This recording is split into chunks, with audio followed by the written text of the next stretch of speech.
हाय दोस्तों, नमस्कार। आपका ESP1 क्लासेस में स्वागत है। तो हिंदी का जो फास्ट रिवीजन था वो अभी चल रहा है। जैसा कि आपको बताए थे कि आपका जो व्याकरण सा तत्सम तद्भव समास सब आपका हल करा दिए हैं। तो चलिए आज एक नया सिलेबस लेकर आते हैं हिंदी पद्य का।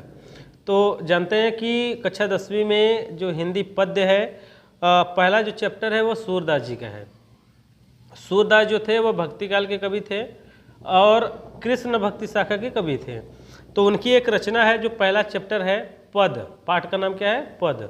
तो आइए हम कुछ उस पाठ का जो रचना है आपको संदर्भ व्याख्या सहित आपको बताते हैं। ठीक है, कैसे होगा? चलिए आइए देखते हैं वीडियो में।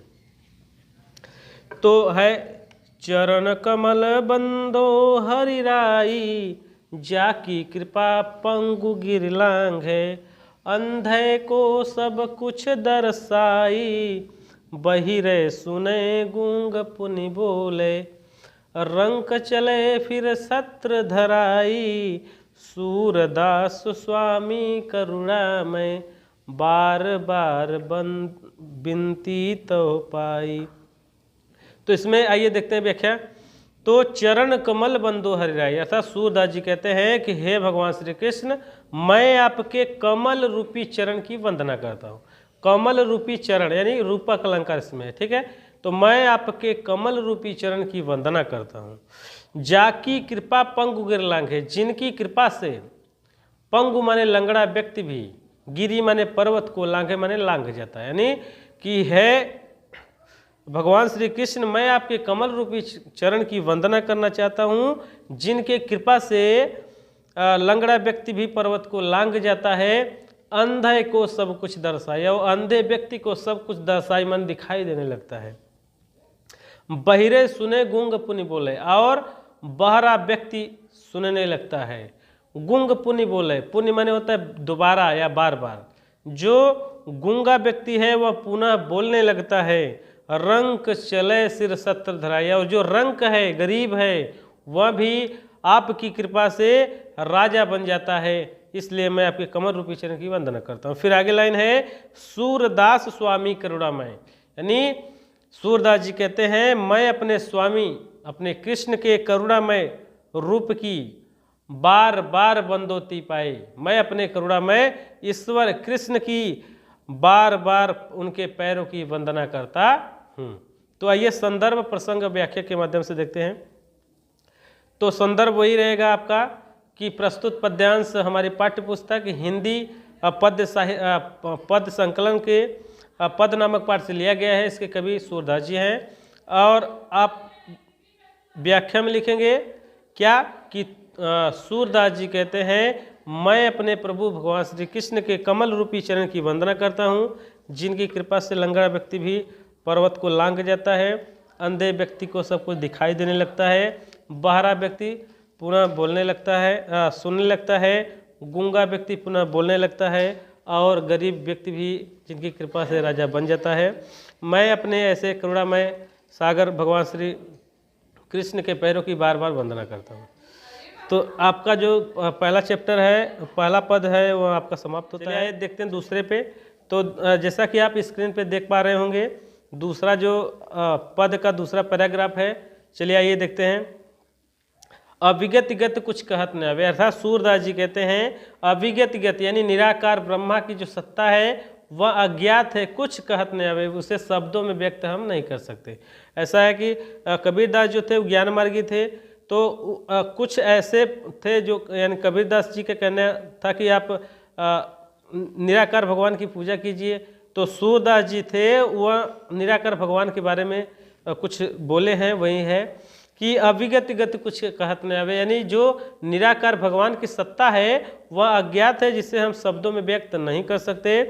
जैसे कि जो गूंगे मीठे फल को अंतर मन ही भावे, जिस प्रकार से किसी गूंगे व्यक्ति को मीठा फल दे दो, वह भीतर ही भीतर आनंद लेता है, उसे शब्दों में व्यक्त नहीं कर सकता। तो उसी प्रकार से निराकार ब्रह्मा की सत्ता होती है जिसको हम शब्दों में व्यक्त नहीं कर सकते। फिर कहते हैं कि परम स्वाद सु और निरंतर अमितोष उपजावे, यानी निराकार ब्रह्मा की जो सत्ता जो स्वाद है वह निरंतर वह चल रही है।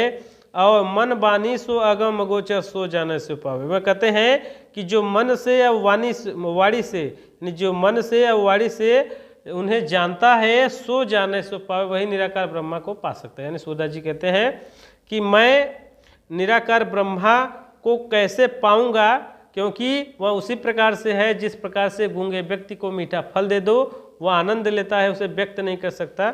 उसी प्रकार से जो उस व्यक्ति को जानता है वही व्यक्ति उसे पा सकता है। निराकार ब्रह्मा की जो सत्ता है वह अज्ञात है, क्योंकि रूप रेख गुण जात जुगत बिन, यानी निराकार ब्रह्मा का जो सत्ता है वह अज्ञात है।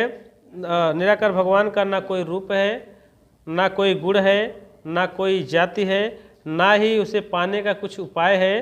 तो इसलिए मैं कहाँ दौड़ूं, इसलिए सूरदास जी कहते हैं कि सब विधि अगम विचारे ताते सूर सगुन पद गावे, इसलिए मैं सब विचार करके मैं अपने भगवान श्री कृष्ण का ही गुणगान करता हूँ। चलिए आइए इसका पूरा व्याख्या देखते हैं कैसे होगा। तो सूरदास जी कहते हैं कि निराकार ब्रह्मा की सत्ता जो है अज्ञात है, जिसे शब्दों में व्यक्त नहीं कर सकते। जिस प्रकार से किसी गूंगे व्यक्ति को मीठा फल दे दो वह भीतर ही भीतर आनंद लेता है, उसे शब्दों में व्यक्त नहीं कर सकता। और परम स्वाद सुनिरंतर अमितो उपजावे, यानी उस स्वाद को वह अपने अंतर यानी भीतर ही भीतर आनंद लेता है, उसे व्यक्त नहीं कर सकता।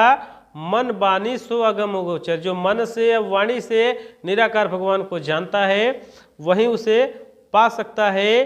रूप रेख गुण जात जुगत बिन, यानी निराकार ब्रह्मा का ना कोई रूप है और ना कोई गुण है, ना कोई जाति है, ना कोई जुगत माने पाने का उपाय है, तो मैं कहाँ दौड़ूं।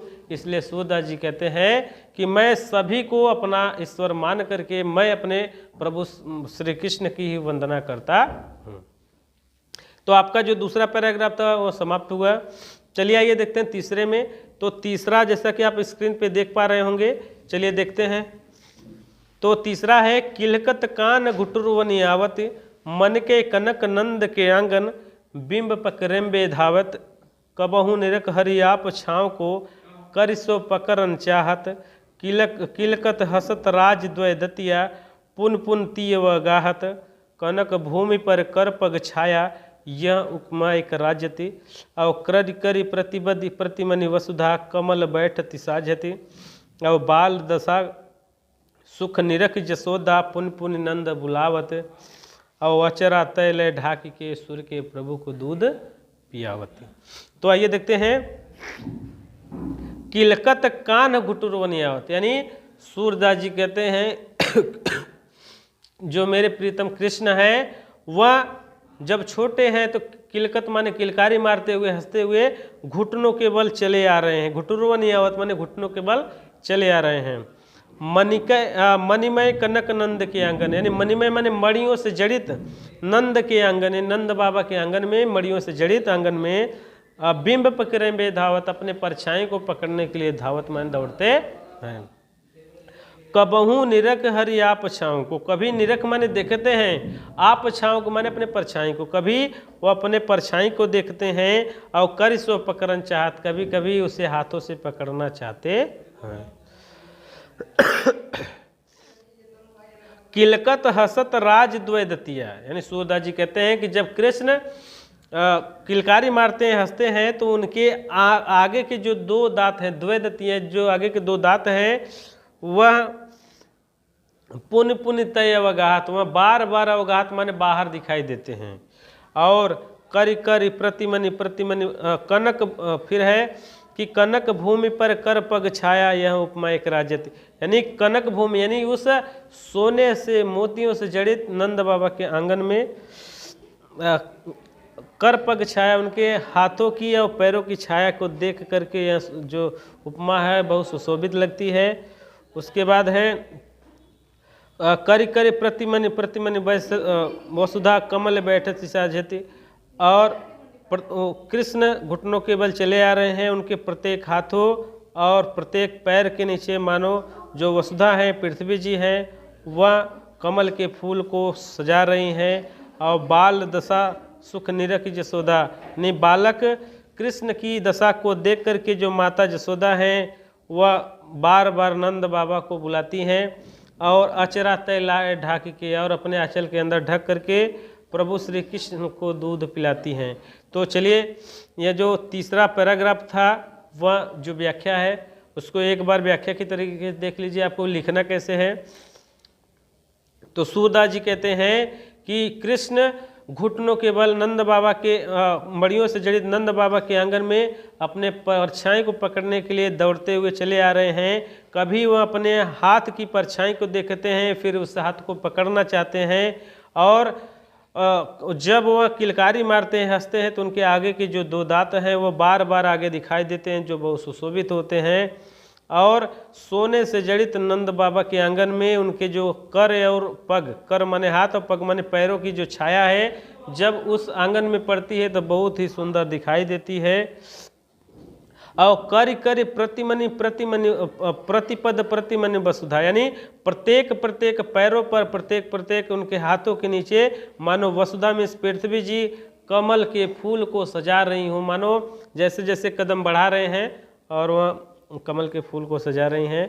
और बाल दशा, यानी बालक की दशा को देख करके जो माता यशोदा हैं वह नंद बाबा को बार बार बुलाती हैं और अपने आंचल के अंदर ढक कर सूर्य के प्रभु को यानी कृष्ण जी को दूध पिलाती हैं। चलिए, आपका जो तीसरा पद का जो तीसरा श्लोक था वह समाप्त होता है।